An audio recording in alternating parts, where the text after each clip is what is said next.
അങ്ങനെ വെള്ളാപ്പള്ളിയുടെ കാര്യത്തിൽ ഒരു തീരുമാനമായിട്ടുണ്ട്. മൈക്രോ ഫിനാൻസുമായി ബന്ധപ്പെട്ട് കഴിഞ്ഞ ദിവസം കോടതി ശരിക്കും വിമർശനം ഉന്നയിച്ചിരുന്നു ഇക്കാര്യത്തിൽ. അന്വേഷണ ഉദ്യോഗസ്ഥനെ മാറ്റുമെന്ന് പറഞ്ഞിരുന്നു. അപ്പോൾ ഏതായാലും ആദ്യ ഒരു കേസിൻ്റെ വിശദാംശങ്ങൾ, അതിൻ്റെ അനുമതി വിജിലൻസ് ഡയറക്ടർ നൽകി കഴിഞ്ഞിരിക്കുന്നു. അതിൻ്റെ റിപ്പോർട്ട് ഓക്കെ.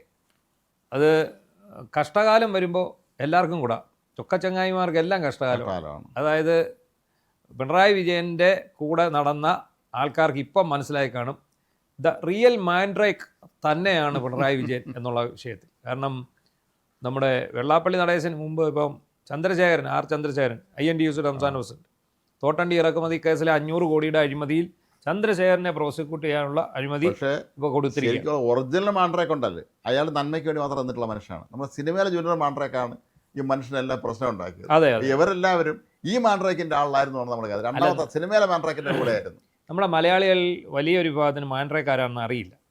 നമ്മൾ ഈ ജൂനിയർ മാൻഡ്രേക്ക് ആണല്ലോ ജനങ്ങളിൽ എത്തിയിട്ടുണ്ട്. അപ്പോൾ എല്ലാവരും നമ്മൾ പറയും ചിരിച്ചുകൊണ്ട് വാങ്ങുന്ന ആ പ്രതിമ, മാൻഡ്രേക്കിൻ്റെ പ്രതിമ. അപ്പം അതാണ് പ്രശ്നക്കാരൻ. അപ്പം നമ്മൾ ഉദ്ദേശിച്ചോണം, നമ്മൾ ഈ മാൻഡ്രേക്ക് എന്ന് പറയുന്നെങ്കിൽ മാന്ത്രികനായ മാൻഡ്രേക്ക് എന്ന് പറഞ്ഞുകൊണ്ട് മനോരമ പത്രത്തിൽ, പിന്നെ ഈ കോമിക്സുകളിലൊക്കെ വന്നുകൊണ്ടിരുന്നതാണ് മാൻഡ്രേക്ക്. ഈ കഥാപാത്രത്തെ തന്നെ നമ്മൾ മറന്നുപോയി. നമ്മുടെ പുതുതലമുറയ്ക്കൊന്നും മാൻഡ്രേക്കിനെ, സീക്രട്ട് ഏജന്റ് വിക്രം, അങ്ങനെ കുറേ ആൾക്കാരുണ്ടായിരുന്നു. അപ്പോൾ അത് പിന്നെ ഈ ഉരുക്കുകൈ മായാവി, അങ്ങനെ കുറേ കോമിക്സ്, അതായത് ഇന്ത്യയിലും വിദേശത്തും ഒക്കെ ആയിട്ടുണ്ടായിരുന്നു. അപ്പോൾ ആ മാൻഡ്രേക്ക് പിന്നെ അടിസ്ഥാനമാക്കിയാണ് ഈ ജൂനിയർ മാൻഡ്രേക്ക് എന്ന് പറയുന്ന സിനിമയ്ക്ക് പേര് വന്നത്. ആ മാൻഡ്രേക്കിൻ്റെ പേരിലാണ് ജൂനിയർ മാൻഡ്രേക്ക് എന്നൊരു സിനിമയുടെ പേര് വന്നത്. ജൂനിയർ മാൻഡ്രേക്ക് സിനിമ നിലച്ചിരിക്കാതെ വന്ന് വലിയ ഹിറ്റായി പാടിയത് നമ്മുടെ ഇപ്പോഴത്തെ രാമസിംഹൻ എന്ന് പറയുന്ന അലി അക്ബറാണ് ഈ സിനിമ സംവിധാനം ചെയ്തത്. എന്താണെങ്കിലും ആ സിനിമ അടിമുട്ടി കോമഡിയാണ്. അതിനകത്താണ് നമുക്ക് ഈ ഒരു കൺസെപ്റ്റ് വരുന്നത്. ചിരിച്ചുകൊണ്ടൊരു പ്രതിമ കൊടുക്കുന്നു. അത് പിണറായി വിജയൻ അധികാരത്തിലേറ്റിയ കാലം എന്ന് പറഞ്ഞാൽ അദ്ദേഹം എന്തൊക്കെ ചെയ്തിട്ടുണ്ടോ അതെല്ലാം അവസാനം കുഴപ്പത്തിൽ ചാടുന്നതിനാണ് ഈ മാൻഡ്രേക്ക്. അദ്ദേഹത്തെ ആര് കണ്ടു അദ്ദേഹം കൈപിടിച്ച് ചിരിക്കുന്നു, അവർക്ക് വലിയ അപകടം, പ്രാവനെ പറത്തുന്നു. ദിലീപിനെ കണ്ടുകൊണ്ട് ചിരിച്ച് കൈ കൊടുക്കും, ദിലീപ് അകത്ത് പോകുന്നു. അതെ. അപ്പോൾ എന്താണെങ്കിലും ഇപ്പോഴത്തെ ഒരു അവസ്ഥ എന്ന് പറഞ്ഞാൽ മാൻഡ്രേക്കിനൊപ്പം നിന്ന വെള്ളാപ്പള്ളി നടേശൻ ഒക്കെ ചങ്ങായിമാരായിരുന്നു. പിണറായി വിജയൻ ഒപ്പം നിന്ന ആളാണ് ഇപ്പോൾ ദാ കിടക്കുന്നു. പിണറായി വിജയൻ ഭരണത്തിൽ തുടരണം എന്ന് പറഞ്ഞുകൊണ്ടിരുന്ന് പിണറായി വിജയനെ ഭരണത്തിൽ കയറ്റാൻ വേണ്ടി തൻ്റെ കുടിലതന്ത്രമായ വർഗീയത പ്രയോഗിച്ചിട്ടൊന്നും രക്ഷയില്ലാതെ എന്ത് സംഭവിച്ചു? UDF സർക്കാർ അധികാരത്തിൽ വന്നു. വെള്ളാപ്പള്ളി നടേശൻ ഏറ്റവും അധികം ഭയന്നിരുന്ന 2 വിഷയങ്ങളുണ്ട്. ഒന്ന് മൈക്രോ ഫിനാൻസ് തട്ടിപ്പ്, ഒന്ന് KK മഹേശൻ്റെ ആത്മഹത്യ. ഈ മൈക്രോ ഫിനാൻസ് തട്ടിപ്പിൻ്റെ കൂട്ടത്തിൽ തന്നെ അത് കൂട്ടി വായിക്കാന്നുള്ളതാണല്ലോ KK മഹേശൻ. അത് ഒറ്റ കേസായിട്ട് കാണാം. അടുത്ത ഒന്ന് ഈ 86 അധ്യാപക നിയമനങ്ങളാണ് കോളേജുകളിലേക്കുള്ള. അതിൻ്റെ പേരിൽ 1,10 രൂപ വീതം വാങ്ങി 25 സീറ്റ് CPM-കാർക്ക് കൊടുത്തു എന്നാണ് പറയുന്നത്. അവർക്ക് കച്ചവടം നടത്താൻ വേണ്ടി 25 സീറ്റ് കൊടുത്തു എന്ന് പറയുന്നു. എന്തായാലും MP ഗോവിന്ദൻ്റെ ഡ്രൈവറുടെ ഭാര്യ അടക്കം ഇതിൽ കയറിയെന്നും പറയുന്നുണ്ട്. എന്തായാലും ഇങ്ങനെയൊക്കെയുള്ള 2 കാര്യങ്ങളിൽ ഭയന്നിട്ടാണ് അവസാനം തെരഞ്ഞെടുപ്പ് സമയത്ത് ഈ നമ്മുടെ അഭിപ്രായ സർവേ വന്നു കഴിഞ്ഞപ്പോൾ, അതായത് എക്സിറ്റ് പോൾ വന്നതിന് ശേഷമാണ് വെള്ളാപ്പള്ളിയുടെ നാവിന് മാറ്റം വന്നു തുടങ്ങിയത്. മാത്രമല്ല സതീശനെ ചങ്ങാത്തം സ്ഥാപിക്കാനുള്ള ചില നീക്കങ്ങൾ അദ്ദേഹം ഇപ്പോഴും നടത്തുന്നുണ്ട്. അദ്ദേഹം മകൻ വഴി നീക്കം നടത്തുന്നുണ്ട്. മോനോടിയെന്ന് പിറന്നാൾ ആശംസ അറിയിക്കുന്നു, വലിയൊരു ബൊക്കയായിട്ട് വരുന്നു, രമേശ് ചെന്നിത്തല ചെന്ന് കാണുന്നു. പക്ഷേ സതീശൻ അടുപ്പിക്കുന്നില്ല എന്നുള്ള അവിടെ. അതിനകത്ത് 2 കാര്യമുണ്ട്. ഒന്ന് എന്താണെന്നറിയോ, ഒന്ന് ഈ അഭിപ്രായ വോട്ടെടുപ്പ് വന്നു കഴിഞ്ഞു, എക്സിറ്റ് പോൾ വന്നപ്പോൾ മനസ്സിലാക്കുകയാണ് ഇദ്ദേഹം ഇത് കഴിഞ്ഞു, തൻ്റെ പരിപാടി പറ്റിപ്പോയി. അപ്പോൾ അന്ന് തൊട്ട് അദ്ദേഹം സതീശൻ നല്ല ആളാണ്, മുഖ്യമന്ത്രിയാകാൻ യോഗ്യനാണെന്ന് വിളിച്ചു പറയാൻ തുടങ്ങി. പക്ഷെ വൈകിപ്പോയി. ഇനി അഥവാ ഇയാൾ നല്ല ആളാണെന്ന് വിചാരിച്ചോട്ടെ, പക്ഷേ സതീശൻ ഒരിക്കലും ഇയാൾക്കൊപ്പം നിൽക്കില്ല. അതിനുശേഷം ആണ് ഈ അധികാരത്തിലേറുന്നതും വരെ സതീശനെക്കാട്ടിൽ കൂടുതൽ അദ്ദേഹം രമേശ് ചെന്നിത്തലയ്ക്ക് വേണ്ടിയാണ് നിന്നത്, അല്ലെങ്കിൽ AC വേണം. 3 പേരും യോഗ്യന്മാരാണെന്നൊക്കെ പറഞ്ഞു. എന്താണെങ്കിലും പുള്ളിക്ക് ഒരു UDF ചായ്വ് വന്നു. അപ്പോൾ അങ്ങനെ ഇരിക്കുന്ന സമയത്താണ് സതീശൻ മുഖ്യമന്ത്രിയാണ്, പെട്ടു എന്ന് തന്നെ ഉറപ്പിച്ചു. അങ്ങനെ മകനെ പറഞ്ഞു വിടുന്നു. മകനെ പറഞ്ഞു വിട്ടു. അതായത് മകൻ ആരാണ്?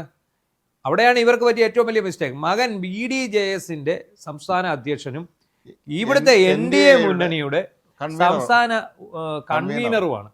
അപ്പോൾ ഒന്ന് ആലോചിച്ച് നോക്കുക, ഇതിനെക്കുറിച്ച് BJP ഒരു അക്ഷരം മിണ്ടിയിട്ടില്ല. അല്ലെ, BDJS തുടങ്ങിയ കാലത്ത് വെള്ളാപ്പള്ളി അവർക്കൊപ്പമായിരുന്നല്ലോ, ഹെലികോപ്റ്ററിലൊക്കെ സഞ്ചരിച്ചില്ലേ ചില ഇലക്ഷൻ. അതെ, അല്ല, വെള്ളാപ്പള്ളിയാണ് BDJS ഉണ്ടാക്കിയത്.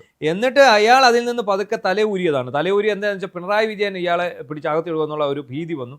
അങ്ങനെ തലയൂരിയത്. അച്ഛൻ മോൻ കേന്ദ്രത്തിലായിരുന്നു നോക്കുമ്പോൾ അച്ഛൻ അതെ, സംസ്ഥാനത്തിലായിരുന്നു അതെല്ലാവർക്കും അറിയാവുന്ന കാര്യമാണ്. അപ്പോൾ ഇത് എന്ത് സംഭവിച്ചു എന്ന് ചോദിച്ചു കഴിഞ്ഞാൽ, ഈ അദ്ദേഹം അധികാരത്തിൽ വന്ന പുറകെ ആദ്യം സതീശനെ മോനെ വിട്ടു. സതീശനുമായിട്ട് രഹസ്യ കൂടിക്കാഴ്ചയ്ക്കുള്ള അറേഞ്ച്മെൻ്റ് ഒക്കെ അറേഞ്ച് ചെയ്തു. പക്ഷേ അപ്പോൾ സതീശൻ തിരിച്ചറിയുന്നു SNDP സമുദായം ഇയാൾക്കൊപ്പമില്ല. സമുദായം ഒന്നടങ്കം സതീശനെതിരെ തിരിഞ്ഞു, പോസ്റ്ററുകളാകുന്നു. അത് കഴിഞ്ഞപ്പോൾ എന്ത് സംഭവിച്ചു? വെള്ളാപ്പള്ളിക്ക് കാര്യം മനസ്സിലായി. ഇനി രക്ഷ രമേശ് ചെന്നിത്തലയാണ്. കാരണം വിജിലൻസ് രമേശ് ചെന്നിത്തലയില്ല, ആഭ്യന്തര. അപ്പോൾ ഈ വിജിലൻസിനെ തടഞ്ഞെങ്കിൽ മാത്രമേ കുറ്റപത്രങ്ങളിൽ നിന്ന് രക്ഷപ്പെടാൻ പറ്റൂ.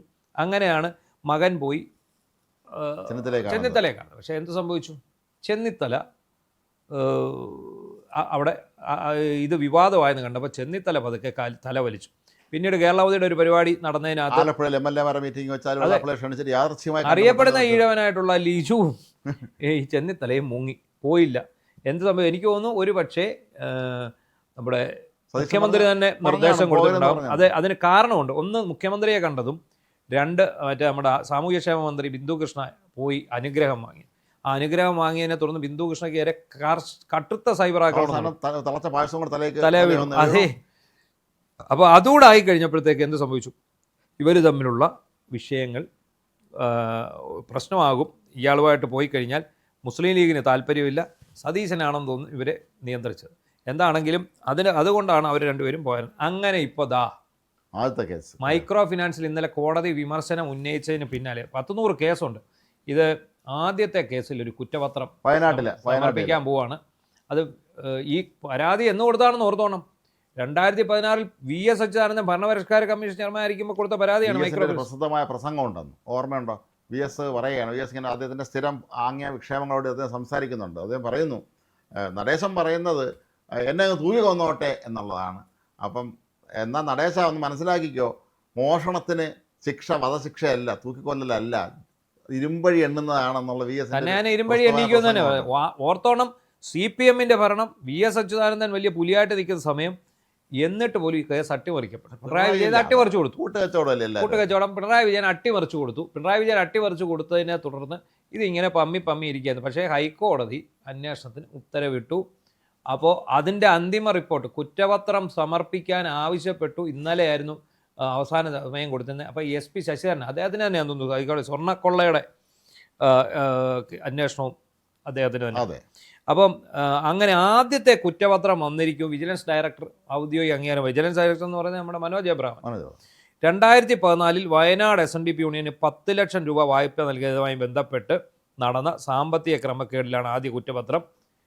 1 വെള്ളാപ്പള്ളി നടേശൻ, 2 യോഗത്തിൻ്റെ president doctor M N. Soman, Wayanad യൂണിയനിലെ ഭാരവാഹികൾ, ഇതുമായി ബന്ധപ്പെട്ട സർക്കാർ ഉദ്യോഗസ്ഥർ. ഇത്രയും പേരാണ് പ്രതികൾ. അറിയാമല്ലോ ഈ മൈക്രോ ഫിനാൻസ് എന്ന് പറയുന്ന തട്ടിപ്പ് അറിയാമല്ലോ എന്താണെന്ന് ചോദിച്ചാൽ സ്ത്രീകളെ. അതെ, അതായത് ഈ എനിക്കൊന്ന് യൂണിയൻ ബാങ്കിൽ നിന്നാണെന്ന് തോന്നുന്നു 2% പലിശയ്ക്ക് ലോൺ എടുക്കുന്നു. അത് 14% പലിശയ്ക്ക് ഈ പാവങ്ങൾക്ക് കൊടുക്കുന്നു. ഇനി കൊടുക്കാത്തവർക്കും കൊടുത്തതായി രേഖയുണ്ടാക്കി ആ പൈസ ഇവർ മുക്കുന്നു. ഒരുപാട് സ്ഥലത്ത് ഈ സ്ത്രീകൾക്ക് സ്വയം സഹായ ഗ്രൂപ്പ് ഉണ്ടാക്കിയതും ഇവർക്ക് ഇത് എന്നതും ആരും അറിയുന്നത്. കാരണം ഈ യൂണിയനിലും ശാഖകളിലും ഔദ്യോഗികമായിട്ട് പ്രവർത്തിച്ചുകൊണ്ടിരുന്ന സ്ത്രീകളെ എല്ലാം കൂടെ ചേർത്ത് ഇവർ പൈസ കഥ അറിയുന്നത്. അപ്പോൾ അവർ ഞങ്ങൾക്ക് എവിടെ ലോൺ, ഞങ്ങൾക്ക് ലോണില്ല. ഈ അടൂരൊക്കെ അതാണ് സംഭവിച്ചത്. അപ്പം ഞങ്ങൾക്ക് ഇത് എവിടെ. പിന്നെ അങ്ങനെ വന്നിട്ടുള്ളിടത്തെല്ലാം പുള്ളി ചെയ്ത ഒരു പണിയുണ്ട്. ഇയാൾ കയറി ഈ യൂണിയനിൽ നിന്ന് നേരിട്ട് പൈസ വാങ്ങിക്കൊണ്ടുപോയി, ഇവരുടെ നിന്ന് അടിച്ചു മാറ്റിക്കൊണ്ടുപോയി. ചെങ്ങന്നൂരൊക്കെ അതാ സംഭവിച്ചത്. അപ്പോൾ അന്ന് യൂണിയൻ ഭാരവാഹികളായിരുന്നവരെ ഇയാൾ പുറത്താക്കുക. അതിൻ്റെ അവിടെ അഡ്ഹോക് കമ്മിറ്റി വെക്കും, അഡ്മിനിസ്ട്രേറ്റീവ് കമ്മിറ്റി. എന്നിട്ട് ഇവിടെ എല്ലാവരെയും കൂടെ പിടിച്ച്, ഇപ്പം പത്തനംതിട്ട യൂണിയൻ പ്രസിഡന്റ് പത്മകുമാർ PDJSന്റെ സംസ്ഥാന ഉപാധ്യക്ഷൻ, പുള്ളിയൊക്കെ എത്ര യൂണിയനുകളുടെ അഡ്മിനിസ്ട്രേറ്റീവ് കമ്മിറ്റി ചെയർമാനാണെന്നറിയാം. ഇവരൊക്കെ പുള്ളിയുടെ വിശ്വസ്തരാണ്. ഇവരെ എല്ലാം കൊണ്ട് നടന്ന് ഇത് വെപ്പിക്കും. എന്താണ് സംഭവം? ഇത് ഒരു കാരണവശാലും ഇതിൻ്റെ രേഖകളും മറ്റു കാര്യങ്ങളും പുറത്തു പോകാൻ പാടില്ല. ഇതിനകത്ത് ഈ തട്ടിപ്പ് പുറത്തു പോകാൻ പാടില്ല. അതുകൊണ്ട് എന്ത് പറ്റി, ഒരുപാട് എന്നിട്ട് ഈ പുറത്തു പോയ ആൾക്കാരുണ്ടല്ലോ, ഈ യൂണിയൻ ഭാരവാഹികൾ, അവരെ മോഷ്ടാക്കളായിട്ട് ചിത്രീകരിക്കും. അങ്ങനെയാണല്ലോ എപ്പോഴും.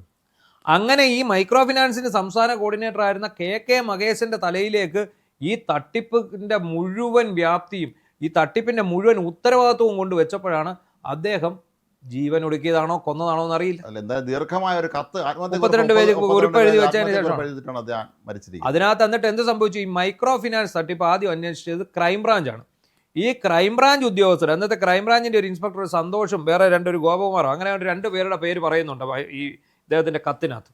ഈ ഇവരാണ് പിന്നെ ഇയാളെ വിളിച്ചിട്ട് പറഞ്ഞു, ഇത് നിങ്ങൾ ഏറ്റോണം, ഇല്ലെങ്കിൽ നിങ്ങൾക്ക് പണിയാവും, നിങ്ങളുടെ തലേ വരും, നിങ്ങളിതങ്ങ് ഏറ്റോളാൻ പറഞ്ഞു. എന്നിട്ട് ഇത് ടോമിൻ തച്ചങ്കരിയൊക്കെ എതിരെ വരെ ആ കുറിപ്പിനകത്ത് പരാമർശമുണ്ട്.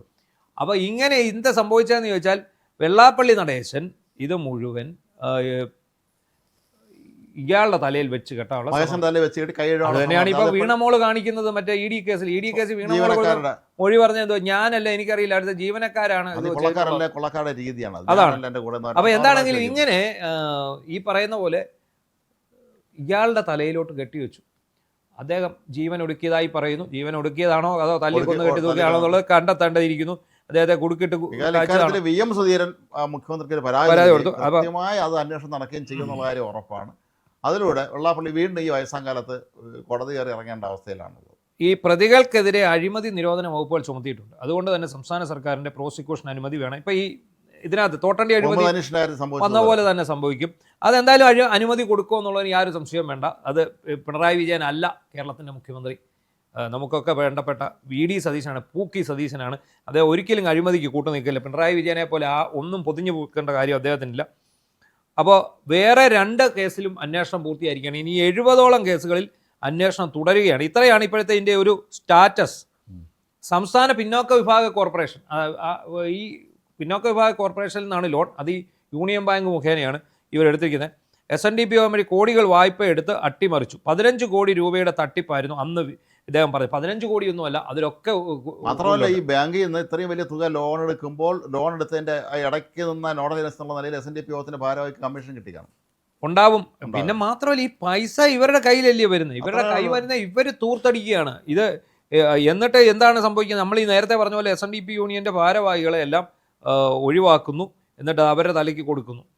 എന്താണെങ്കിലും വളരെ വലിയ സന്തോഷ വാർത്തയാണ് SNDPക്കും ഈഴവ സമുദായത്തിനും. എന്നിട്ട് ഇദ്ദേഹം നാട് നീളം നടന്ന് വർഗീയത പറഞ്ഞ് പിണറായി വിജയനെ സഹായിച്ചിട്ട് SNDPയെ വേട്ടയാടുന്നു എന്ന് പറഞ്ഞാണ് അദ്ദേഹം നടക്കുന്നത്. വെള്ളാപ്പള്ളി നടേശനെ വേട്ടയാടുന്നു എന്ന് പറയുക മാത്രമേ നിർവാഹമുള്ളൂ. അതെ അതെ, ആ രീതിയിലാണ് മുന്നോട്ട് പോകുന്നത്. SNDP ഇവിടെ ആരും വേട്ടയാടുന്നില്ല. വെള്ളാപ്പള്ളി നടേശൻ ഉപ്പ് തിന്നവൻ വെള്ളം കുടിക്കും. അയാൾ കാണിച്ചു കൂട്ടിയ പ്രവർത്തനങ്ങൾക്ക് അയാൾ തന്നെ അതിന് മറുപടി പറയേണ്ടതാണ്. അതാണ് വേണ്ടത്. എന്താണെങ്കിലും ഈ പ്രായം കൂടിയ ഈ കാലത്ത്, ഈ കാലം കെട്ട കാലത്ത് എന്താണെങ്കിലും അകത്തേക്ക് പോകാൻ തന്നെയാണ് വെള്ളാപ്പള്ളിയുടെ വിധി എന്നാണ് തോന്നുന്നത്.